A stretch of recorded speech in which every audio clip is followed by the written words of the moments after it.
à tous. Pour rejoindre et s'abonner mensuellement sans contrainte de temps à mes documentaires exclusifs, ainsi qu'au direct, allez sur ma page de chaîne ou sous la vidéo que vous êtes en train de regarder et cliquez sur rejoindre. Ensuite, vous verrez apparaître cette fenêtre qu'il faut remplir. À bientôt donc.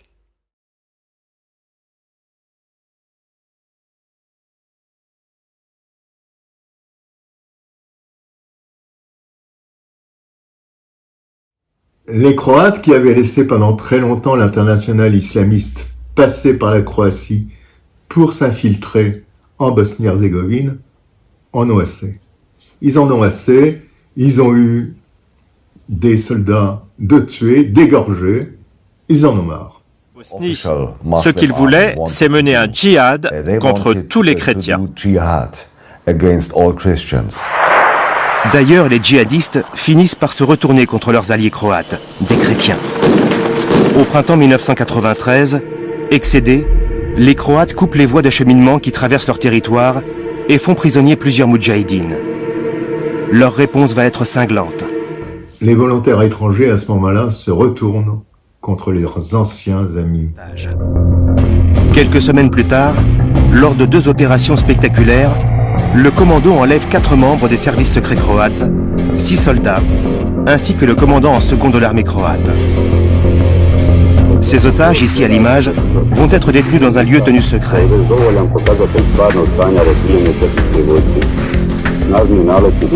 Mais surtout, le 15 avril 1993, les moudjahidines s'offrent une prise de choix. Le commandant en chef des forces croates en Bosnie.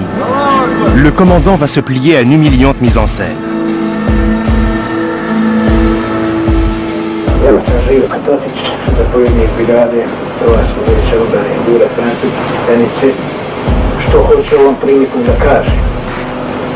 Obraćam se posebnim institucijama Hrvatskog vijeća obrane Herceg-Bosne sa molbom, a i na traženje Međunarodnog crvenog križa kako bi se naša razmjena što brže izvršila, da se u potpunosti ispoštuje puštanje svih na slobodu uhićenih stranih državljana koji su došli u Republiku Bosnu-Hercegovinu da je brane.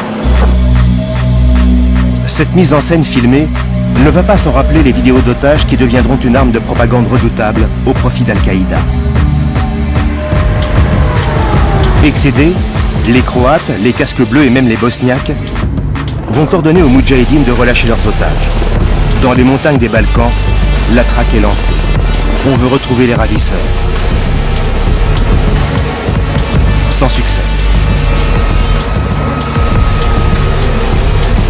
En mai 1993, les Croates, la force internationale et les Bosniaques capitulent. L'échange des prisonniers a lieu sous l'égide des Nations Unies.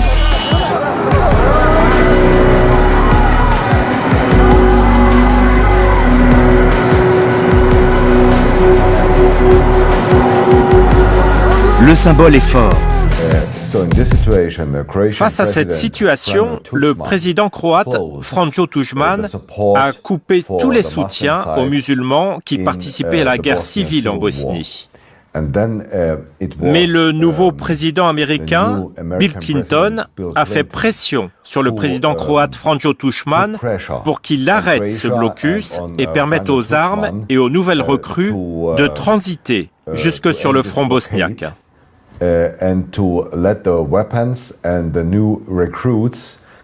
Et ce, même si celles-ci étaient des combattants d'Afghanistan qui venaient avec le soutien d'Oussama Ben Laden. Alors les Bosniaques acceptent finalement la création d'une brigade de Moudjahidines. Nous sommes le 13 août 1993. Le président bosniaque veut féliciter ces combattants pour leur courage. Dragi vojnici, dakle, čestitam vam na pobjedi, još jedanput. Zahvaljujem vam se ispred našeg naroda za ono što ste učinili. Došao sam da vas vidim. Učinili ste vrlo važnu stvar.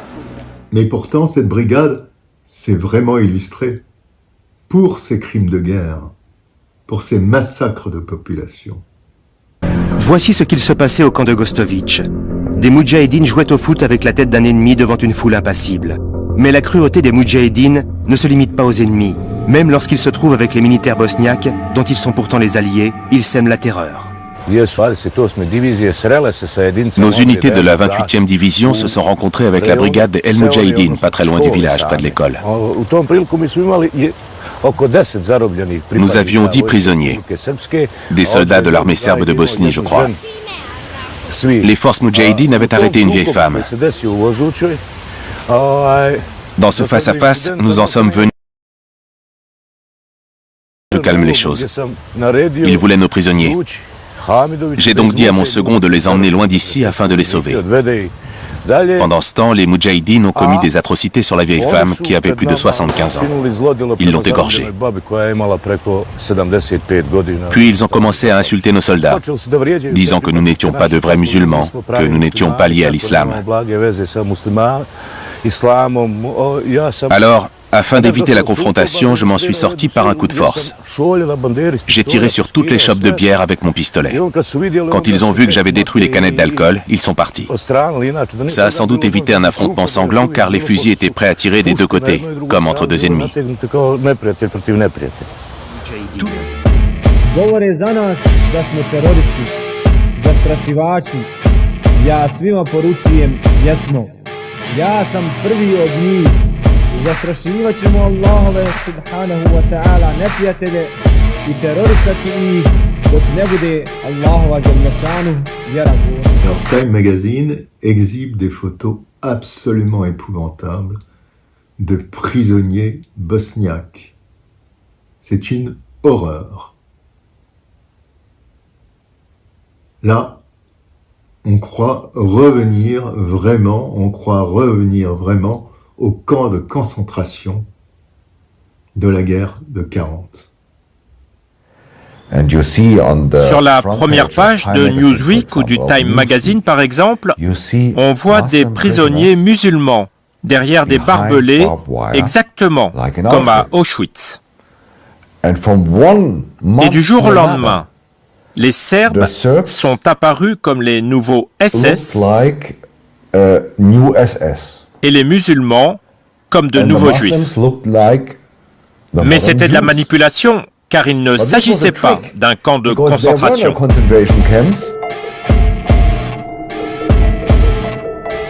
Sur l'extrait d'origine, les prisonniers expliquent en effet qu'ils sont bien traités et qu'ils sont nourris. Et oui, ces photos ne sont qu'une manipulation. Lord Owen explique à la télévision américaine ce que sera son plan de sauvegarde pour la Bosnie. If we're going to get peace by negotiation, then we've got to get these three peoples together, they've got to learn how to share power, and they've got to share the country, and we've got to stitch it together again. Il ne s'agissait pas seulement de remettre ensemble, je dirais même raccommoder le pays, mais d'effacer tout nettoyage ethnique. La Bosnie resterait un pays, avec 10 provinces, chacune maîtresse de l'enseignement, des transports et ayant sa propre police. Les Serbes locaux pourraient ainsi contrôler l'essentiel des territoires conquis.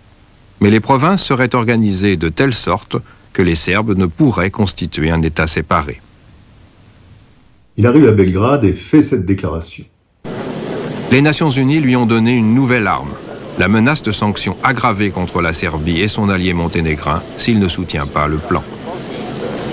What is at issue is whether the Serbian people in Bosnia-Herzegovina, in Serbia and in Montenegro take on the world. Ce dimanche matin-là, j'avais pour la première fois le bâton et la carotte. Le bâton, c'était la résolution de l'ONU qui aggravait les sanctions. Et il y avait la carotte qui était le plan lui-même.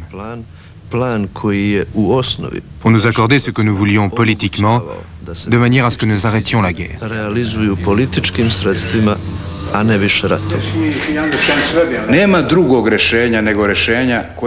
L'essentiel pour nous, c'était une égalité de traitement pour tous les groupes ethniques. Et le plan Van Soen nous l'a garantissait. Le président bosniaque Alija Izetbegović a déjà approuvé le plan, de même que le président Tudjman de Croatie et les Croates bosniaques.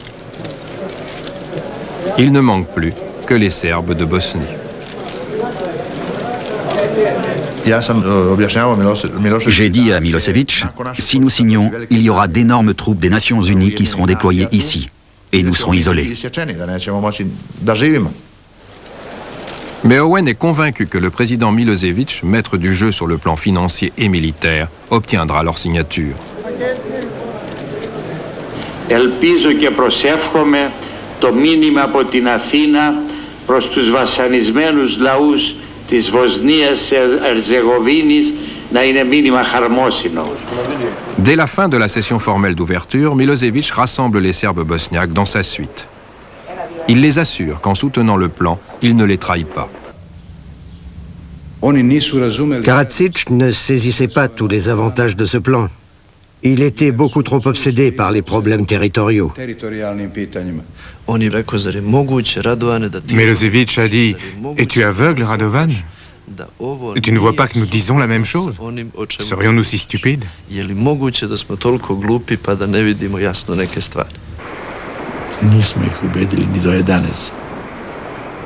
Le lendemain matin, il n'était toujours pas convaincu. Et à midi, toujours pas. Il allait être 1h de l'après-midi. Tout le monde nous pressait d'accepter. Même les garçons qui nous montaient le café nous demandaient « Est-ce que vous allez signer ?» Puis Milosevic a dit à Karadzic « Le moment est venu ». Karadzic a grincé des dents, pris son stylo et signé.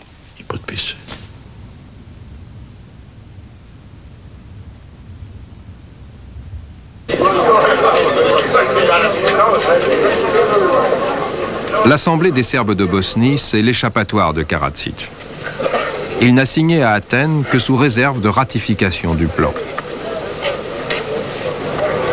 Les délégués serbes siègent dans leur nouvelle capitale autoproclamée de Pale, une ancienne station de ski. Le premier ministre grec Constantin Mitsotakis accompagne Milosevic. Karadzic explique dans quelles conditions il a signé le plan.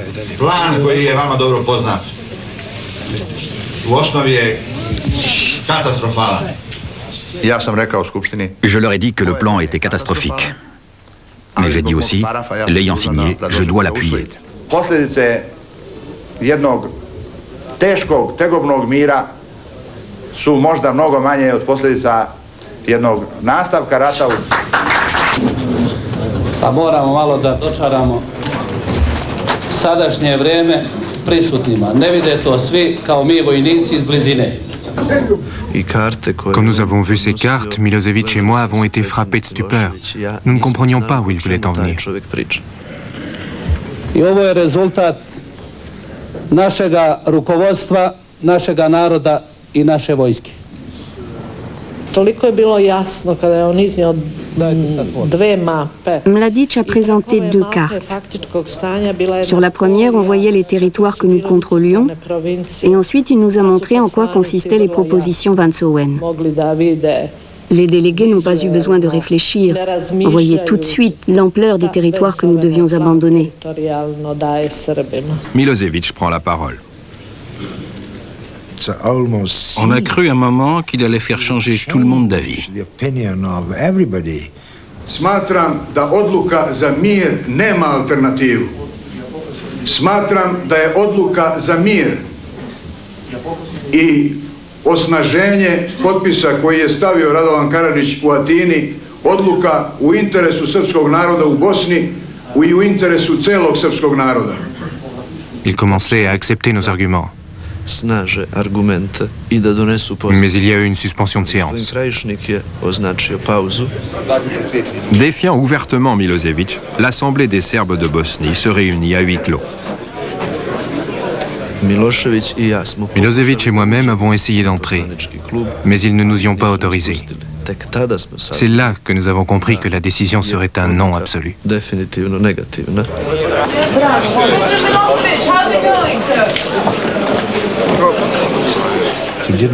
Il n'a pratiquement rien dit, juste nous partons. Et c'est tout.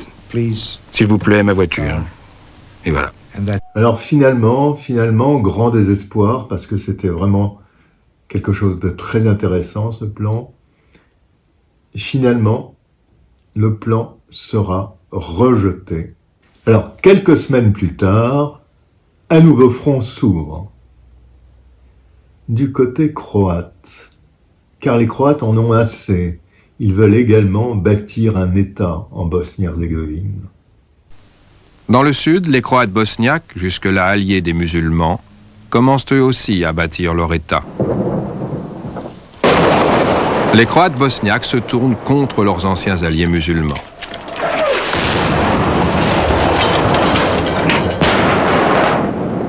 La bataille est orchestrée par le commandant en chef de toutes les forces croates. Les musulmans, bien que faiblement armés, résistent. Et l'avance croate est brisée. En représailles, les Croates s'en prennent au pont de Mostar, que des musulmans avaient construit 400 ans auparavant.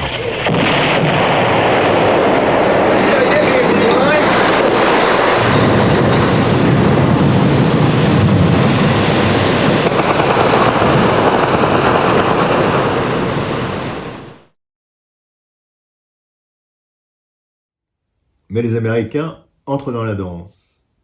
Ils brandissent l'arme des sanctions, sanctions qui sont déjà actives pour la Serbie, et les Croates s'arrêtent. Le président Tudjman est averti que s'il poursuit sa guerre contre les musulmans, la Croatie subira elle aussi des sanctions. La Croatie se serait ainsi retrouvée isolée dans les Balkans, ainsi probablement que la Serbie, tout aussi isolée. Et ce n'était pas une perspective particulièrement réjouissante pour un pays comme la Croatie. Les Américains savent que Tudjman veut récupérer ces territoires sous le contrôle des Serbes de Croatie. Et pour ce faire, il a besoin du soutien américain.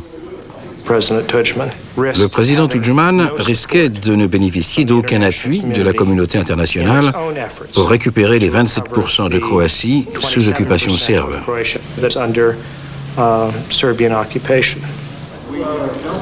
Tudjman choisit donc la voie américaine. En quelques semaines, le président Clinton voit sa diplomatie triompher. Les présidents de Croatie et de Bosnie signent une alliance pour mettre fin à l'une des guerres de Bosnie.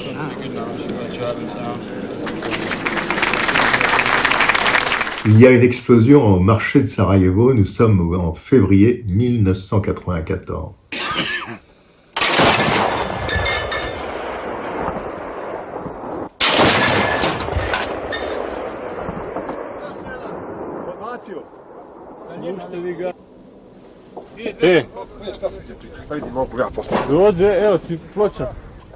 Tous les jours, on recevait entre 40 et 50 blessés. Pendant que les blessés sont allongés par terre, l'hôpital est bombardé. Vous êtes censé décider qui opérait le premier. Mais en même temps, il y a des enfants qui hurlent. Comment choisir dans des circonstances pareilles?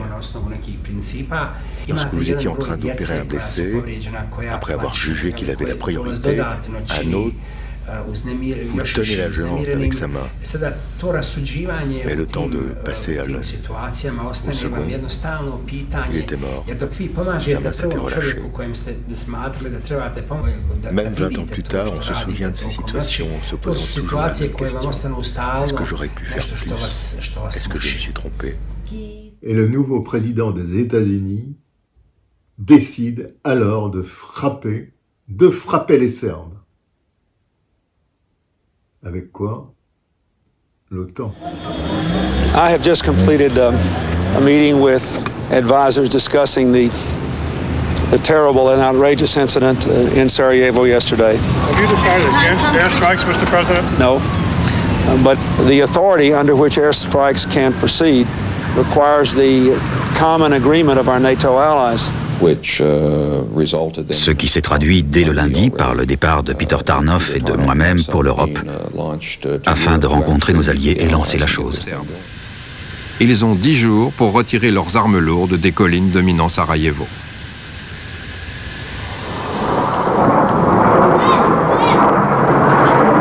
Srbi nikad nisu primali ultimatume ni od koga, niti prihvatali, pa neće ni u budući.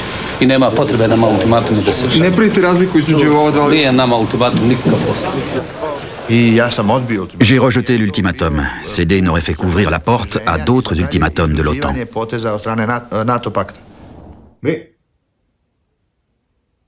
en fait, les Russes interviennent et disent aux Serbes, nous allons arriver avec des troupes et personne ne pourra nous bombarder, nous. Les Serbes acceptent et retirent leurs canons. À 4 jours de l'expiration du délai, John Major arrive à Moscou pour une rencontre au sommet. Les Russes sont furieux de la menace de l'OTAN contre leurs amis serbes. Quand l'ultimatum de l'OTAN est arrivé, nous avons eu très peur d'un embrasement général.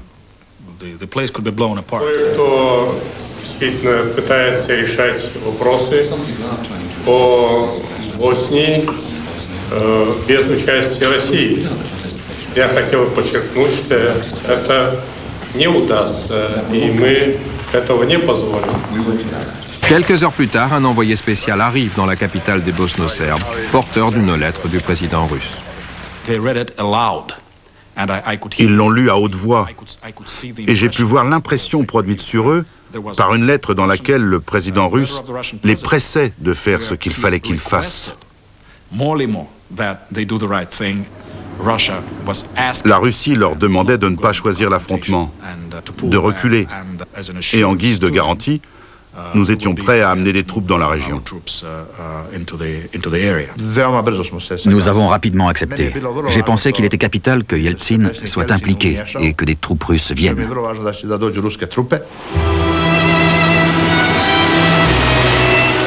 Le dernier jour de l'ultimatum, des colonnes de troupes russes arrivent.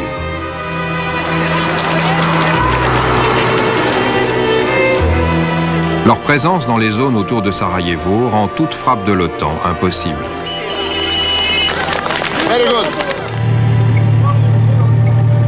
Les Serbes acceptent alors de retirer leur armement lourd.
Bonjour à tous. Pour rejoindre et s'abonner mensuellement sans contrainte de temps à mes documentaires exclusifs, ainsi qu'au direct, allez sur ma page de chaîne ou sous la vidéo que vous êtes en train de regarder et cliquez sur rejoindre. Ensuite, vous verrez apparaître cette fenêtre qu'il faut remplir. À bientôt donc.